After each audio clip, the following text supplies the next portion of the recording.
నమస్కారం. ఈ అభినయ దర్శన్ అనే వాడిని పాస్టర్ అని అసలు ఎవరు అనుకున్నారు?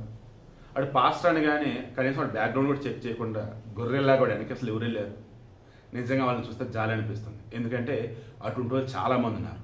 డబ్బుల కోసం పాస్టర్ల అవతారం ఎత్తి దశం భాగాలు దొప్పుతూ జనాల్ని భయపెడుతూ యేసు ప్రభు పేరు చెప్పేసి వీళ్ళని ఎందుకులేండి ఆ దరిద్రాలు కోరాడు. నేను సింపుల్గా చెప్పదలుచుకున్నాను. ఈ అభినయ దర్శన్ అన్నవాడు గతంలో సినిమాల్లో యాక్ట్ చేశాడంట. ఈ అభినయ దర్శనుడు ఏకంగా ఇప్పటికి 2 పిల్లలు 3 పిల్లలు చేసుకున్నాడంట. ఈ అభినయ దర్శనుడి మీద ఆల్రెడీ చీటింగ్ కేసులు, వరకట్నం కేసులు, రకరకాల కేసులు ఉన్నాయంట. దీని అమ్మ జీవితం అనకూడదు కానీ ఇన్ని కేసులు ముడ్డి కింద పెట్టుకొని మరలా వీడొచ్చి నేను పాస్టర్ని అంటూ పాపం అమాయకులైనటువంటి దళితులని గిరిజనులను మోసం చేస్తున్నటువంటి మూమెంట్లో వీడికి అసలు అంత పెద్ద స్కెచ్ ఎలా అనిపించింది? స్క్రీన్ ప్లే సరిగా లేకపోవడం వల్ల అడ్డంగా దొరికేశాడు. స్క్రిప్ట్ సరిగా ఫాలో అవ్వకపోవడం వల్ల అడ్డంగా దొరికేశాడు. ఇప్పుడు ఒక అడవి ప్రాంతంలో ఓకేనా జై శ్రీరామ్ అంటూ నినాదాలు చేస్తూ కొంతమంది వచ్చి అతను కొట్టారా, అతను చంపబోయారా? మత కలహాలు సృష్టించాలని అనుకోవటం కాదా? హిందూ మతాన్ని మన పాస్టర్ ప్రవీణ్ విషయంలోనూ బ్లేమ్ చేద్దామని చూశారు. పోలీసులు మొత్తం నిజాలు బయట పెడితే ఇప్పటికీ తట్టుకోలేక లేదు హిందువులు అని చెప్పి ఓవరాక్షన్ చేసే గొర్రెలు ఉంటూనే ఉన్నాయి. వాటిని మార్చలేం. ఎందుకంటే బానిసలు ఇంకా అవంతే. ఆ బానిసలు అవతల ఏం చెప్తే ఇంకా అదే వింటారు. ఇప్పుడు కూడా అలాగే ఉన్నారు. వాళ్ళు చెప్పినా వినట్లేదు. ఏం చేయలేం.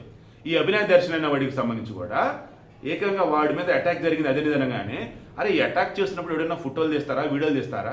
ఇదంతా ప్లాన్ అని చెప్పేసి అనుకోవాలి కదా. అండ్ అవతల వాళ్ళు వచ్చేటప్పటికి ఈయన కొడితే గుల్ల కొట్టడు కొట్టాలి. అవన్నీ అయితే చిన్న చిన్న ప్యాచ్లాగా కనపడే తప్ప వేరేది కాదు. వేరే ఆసుపత్రిలో అడ్మిట్ అయ్యాడు. ఇక ఆ తర్వాత ఏం జరిగింది అన్నప్పుడు ఆ సాక్షినో రిమైనింగ్ వాల్యూలు వస్తే ఇక హైలైట్ చేద్దామని చూస్తున్నప్పుడు వచ్చిన వాళ్ళు ఎవరో ఏంటో తెలియదు కానండి జై శ్రీరామ్ అని అన్నారండి అని అన్నాడు. అక్కడ దొరికేశాడు. వీడు ఒక పాస్టర్ అయ్యి ఉండి వీడిని కొడతానికి వచ్చిన వాళ్ళు జై శ్రీరామ్ అని అంటారా? అంత ఖాళీగా ఉన్నారా హిందువులు? అండ్ జై శ్రీరామ్ అనే పేరు పెట్టి మరీ ఒక పాస్టర్ని కొట్టారంటే అది మత విద్వేషాలు, మతాల మధ్య గొడవలు తీసుకోవడానికి కాదా? ఇదేదో పెద్ద స్కెచ్లా ఉందని చెప్పేసి అప్పుడు పోలీసులు ప్రాపర్గా విచారణ చేస్తే వాడు చెప్పేదంతా సొల్లు. అండ్ జరిగింది మొత్తం కూడా డ్రామా. వీడు వచ్చేసి స్క్రీన్ ప్లే స్క్రిప్ట్ సరిగా ఫాలో అవ్వకపోవడం వల్ల అడ్డంగా దొరికేసాడని చెప్పేసి అర్థమైపోయింది. జగన్మోహన్ రెడ్డి అయ్యా ఆ గులకరా ఎవడో కొడితే జగన్ తెలియంది. ఆ పక్కన ఉన్నటువంటి ఆయన పేరు అది అంటారు వేంపల్లె ఎవరో ఆ కొబ్బరి చెప్పుల సంబంధ నా పేరు గుర్తు తెలియదు కానీ గతంలో మంత్రిగా చేశాడు. అందులో ప్రజార్జన కూడా ఉన్నాడు. వెనకాల అటాక్ చేస్తాను చూడండి. ఓకే, సో ఇతనికి తగిలింది. ఒకరోజు ఈ కన్ను ఒకరోజు ఆ కన్ను ఇంకెందుకులే ఇవన్నీ. కానీ దాన్ని కూడా వాళ్ళు రక్తి కట్టించారు జగన్ వైసీపీ వాళ్ళు. బట్ ఈ మనిషి వచ్చేసి అడవిలో ఎంత ఇది జరిగినా సరే రక్తి కట్టించలేకపోయాడు సరే కదా, అడ్డంగా దొరికేశారు. ఈవిడ మెయిన్ ఇంటెన్షన్ నేను డైలీ చెప్తున్నా, ఇప్పుడు కూడా చెప్తున్నా, క్రైస్తవులారా, దళిత గిరిజన బిడ్డల్లారా జాగ్రత్త.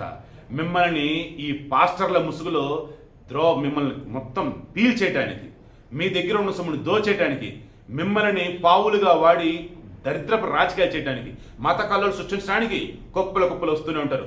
వారిని తరిమి కొట్టండి. మీరు నిజంగా జీసస్ ఫాలోవర్ అయితే తెలుగులో బైబుల్ అంటే చదువుకోండి, ప్రశాంతంగా ఇంట్లోనే ప్రేయర్ చేసుకోండి. లేదా చర్చికి వెళ్తారు, ఆదివారం ఒక రోజు వెళ్ళండి, రండి. దశం భాగాలు ఇదేం అవసరంలా.